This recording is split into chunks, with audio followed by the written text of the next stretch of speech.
What's up? It's your boy Currency365. Legends never die. Thank you for supporting me on Patreon. Over 400 people are on here, and we're having a good time. There's three tiers. There's a $10 tier. There's the $30 tier and the $50 elite tier. Thank you guys so much. Remember, after the RV, this is where we're going to be. Come on over. We also do games every week, give away money. Can't wait till after the RV. We're going to be giving away a whole bunch of money, whole bunch of things. It's going to be amazing time on Patreon. See you there. Thanks for the support. Yo, what's up, everybody? Welcome back. It's Currency365. Okay, so you're gonna hear from Twisted Christian. He's talking about the reserves of Iraq and how the reserves of Iraq have gone up. Now, I talked about it. You're gonna hear his perspective on that. I've already done a video on it. So he did a video on that as well. So I'll show you his clip. Before that, he did talk about something about the back in 2014 about the gurus talking about that the lower denoms or lower small notes were in the ATMs. Um, I don't remember that at that point. The only thing I remember, I don't remember the gurus or myself talking about ATM machines in 2014. I cannot remember because that was when I just joined. I came on to YouTube April 2014, I believe, right? So I don't remember me talking about that in 2014. Maybe 2016 is when we started to talk about like that they're going to be having these new ATMs come on board, and these new ATMs are going to hold lower denoms. I can't remember if I talked about it in 2014. Why would I? I mean, I'm not sure or not, but he was talking about the guru was talking about that they were saying that the small notes and coins were in the ATMs, and some of them were saying that they were at the banks and things like that.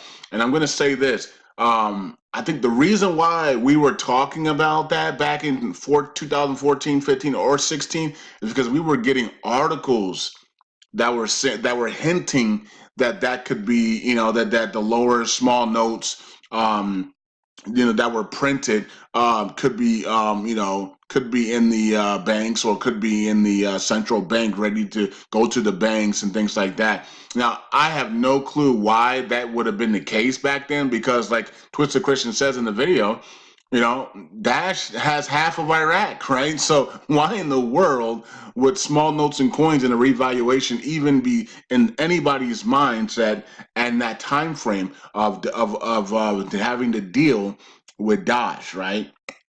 So you can tell, like we were in a place, and I say we because all of us were in a place of desperation back then, right? And that's basically what it was. We were in a place of desperation back then. A lot of us were financially not doing well, or we left. We left the plantation of a 9 to 5 job, and we were searching for things on our own, and we were in desperate need of a revaluation.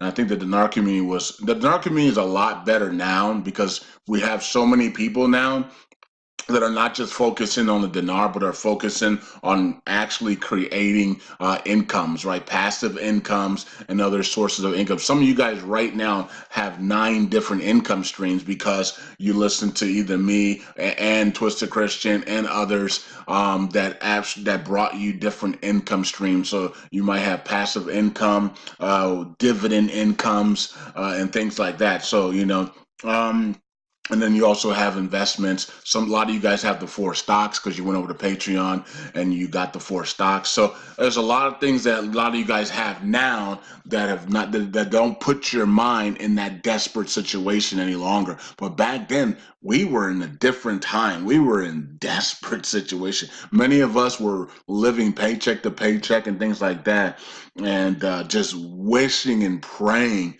that this thing happened, right? So the time frame back then was a lot different than it is now.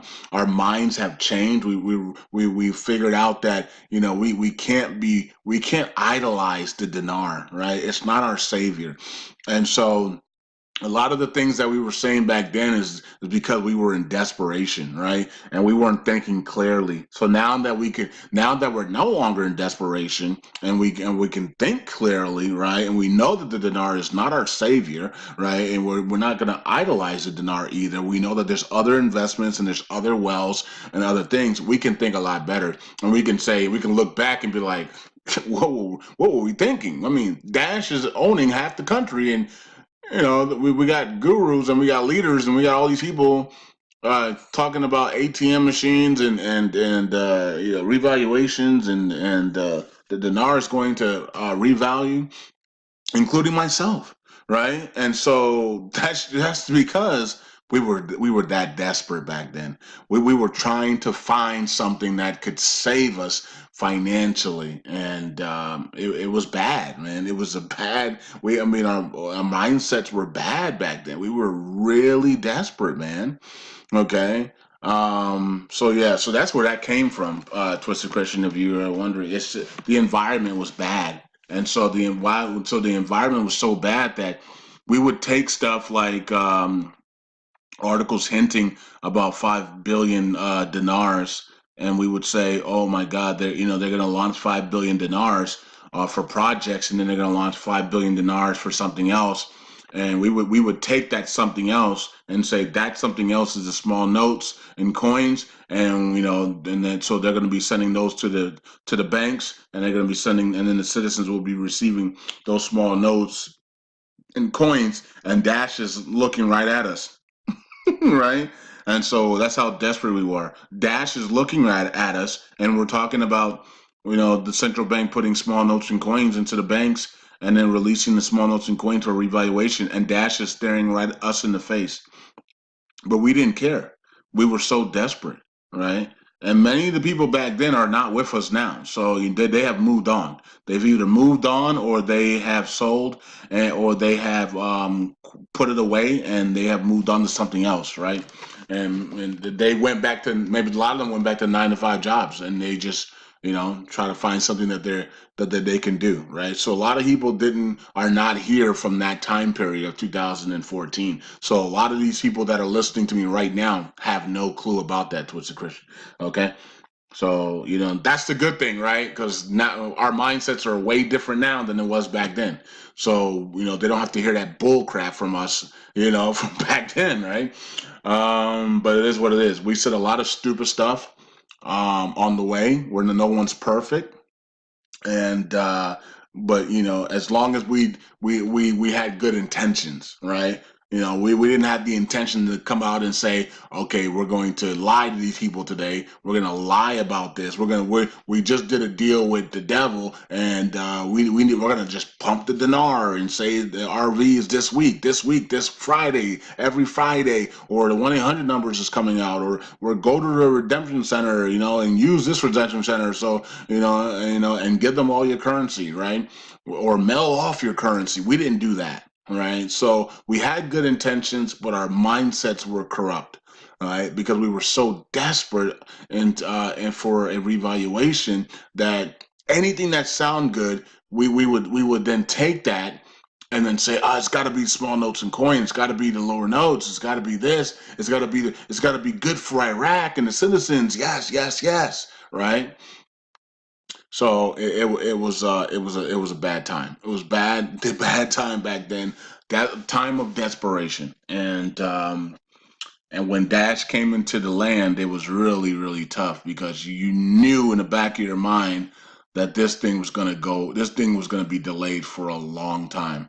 And you just didn't want to accept that because you needed that money now, right? Imagine 2014, you're living paycheck to paycheck. You can't even pay your bills, right? And then you're wishing on this RV to happen to get you out of financial poverty.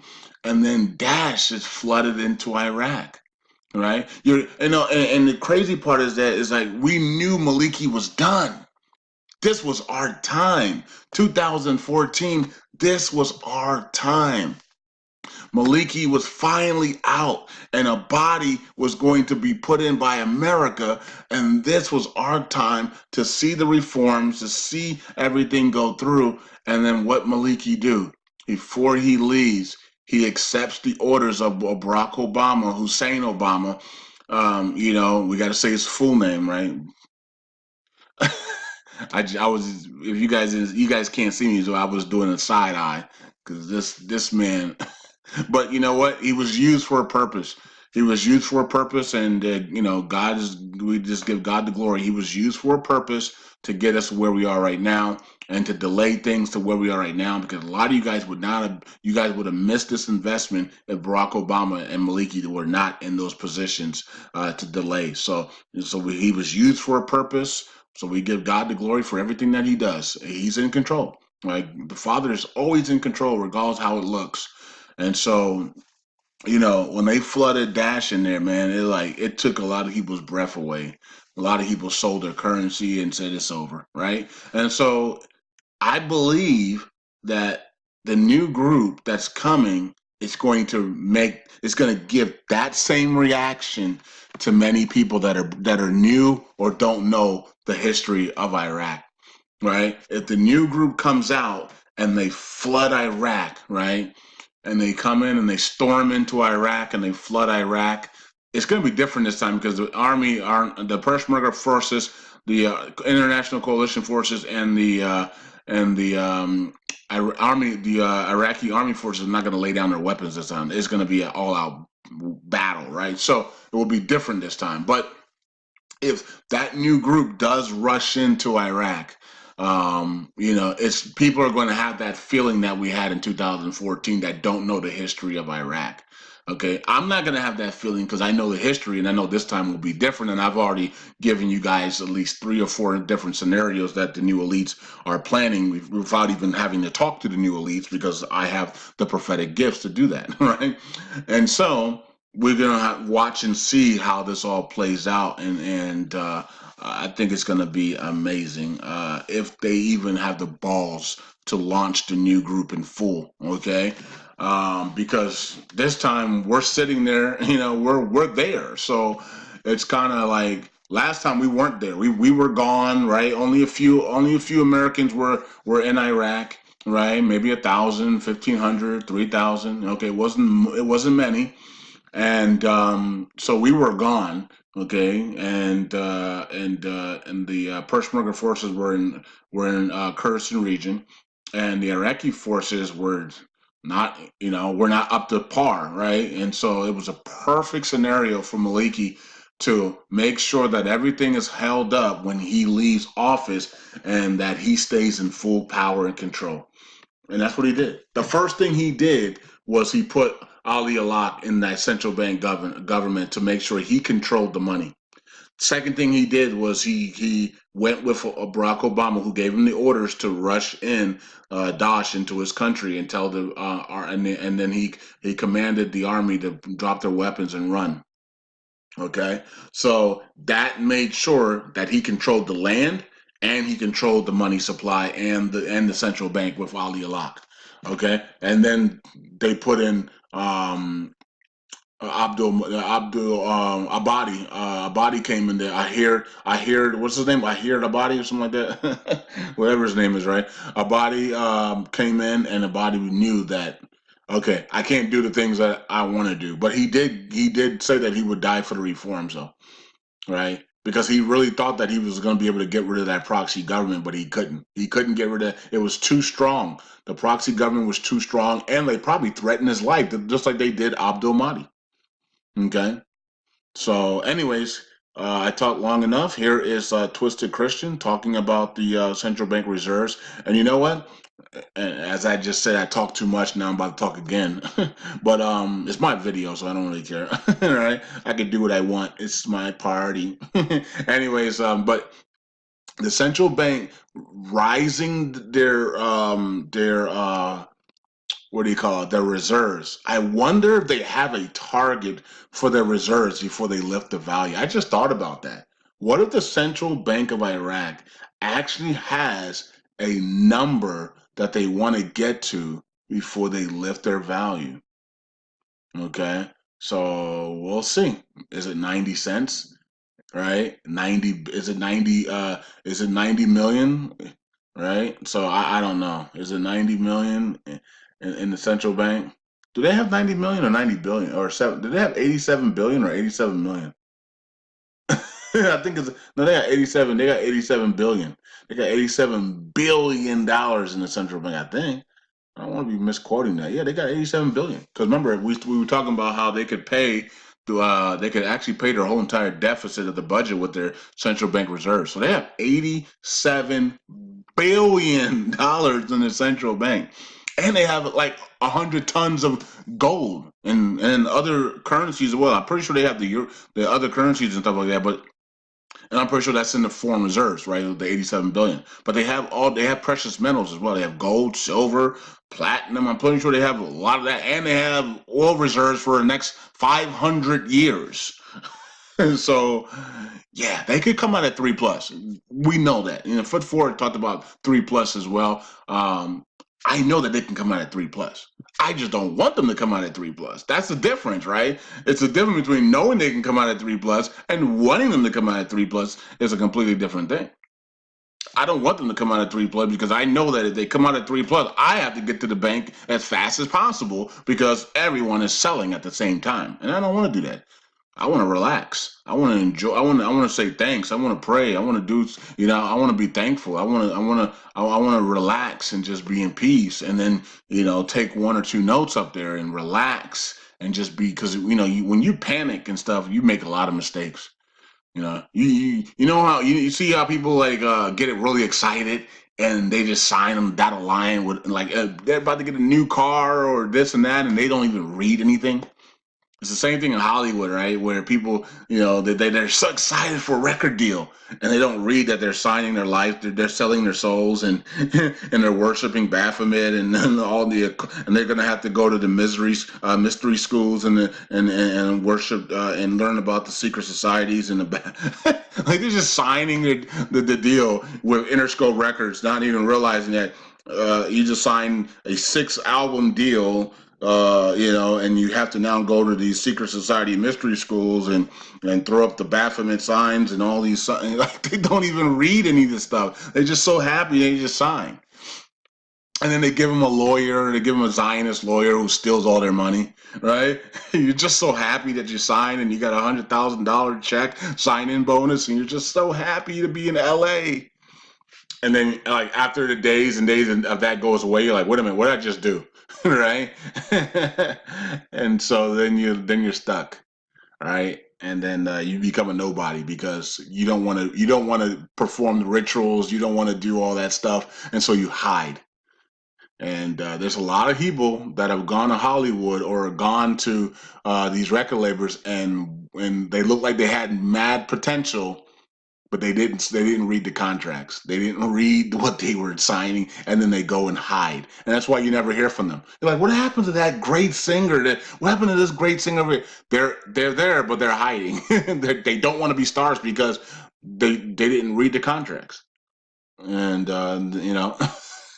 it is what it is. All right, so here's Twisted Question. I talked him long enough, and he's going to tell you more about the central bank reserves. Peace out. God bless. Bye. So the next thing I want to talk about is Iraq's high cash reserves to $87 billion. dollars. The appearance of the advisor to Prime Minister Mahdi Monday on the rise of Iraq's cash reserves to 87 billion, dollars, while confirming the existence of surplus liquidity estimated at 13 billion. dollars. The central bank reserves, together with the government reserves, amount to 87 billion dollars. This is very positive, gives great resilience to the state in the most difficult circumstances. Iraq in the last quarter of the year recorded a surplus liquidity ranging between 12 and 13 billion dollars, indicating abundance of strategic crop production and covered domestic demand and provided budget general federal of 10 trillion dinars was allocated to be imported from world markets. These funds will take place within the joints of the national economy to stimulate the joints. All right, so their cash reserves are $87 billion. And that's good. Iraq is on track. And this is what I've always said. There's still a lot. Iraq's, and they can change their value anytime. Anytime they want, the CBI can say, this is going to be the new rate. But there's a lot of things that still have to be done, in my opinion. I don't think they'll be 100% ready, but you guys have to remember that in 2014 they had to put off their what they called in the article revaluation. I have it here popped up now, and they had to delay it. Obviously, they already have the lower notes printed. If they were ready in 2014, if you go back to 2014, before October 2014, all the news media, major news outlets, I'm talking about mainstream media, was saying they're getting ready to drop the zeros and all that stuff, right? Obviously, they had the lower notes ready. Then the CBI came out in October of 2014 and said they're going to have to postpone it. So obviously, the lower notes are already ready, right? They're not in the ATMs, as a lot of the gurus were saying, because that would have been ridiculous. You guys remember that? You guys remember when all the gurus were saying that the lower denominations were in ATMs that weren't working? They were just brand new sitting there, right? How ridiculous. And I think I've discussed this before. And this just goes to show again, if you guys do your research and type in lower denominations, Iraq, dinar, ATM, you'll find all the gurus that were saying that the lower denominations were in the ATMs. But see, don't you remember that in 2014, almost a half of Iraq was taken over? That means that they would have discovered all the lower notes in the ATMs, right? They would have been posting them online. It would have been, and they weren't even, and obviously they weren't in the banks. Obviously they weren't in the banks, because if they were in the banks, some of the banks were actually seized by that terror group, which means that they would have came across the lower denominations too as well. So I find that very interesting that a lot of gurus are saying that the lower denominations were in the ATMs ready to go. So that just goes to prove, again, a lot of us, including myself, around that time period, were blinded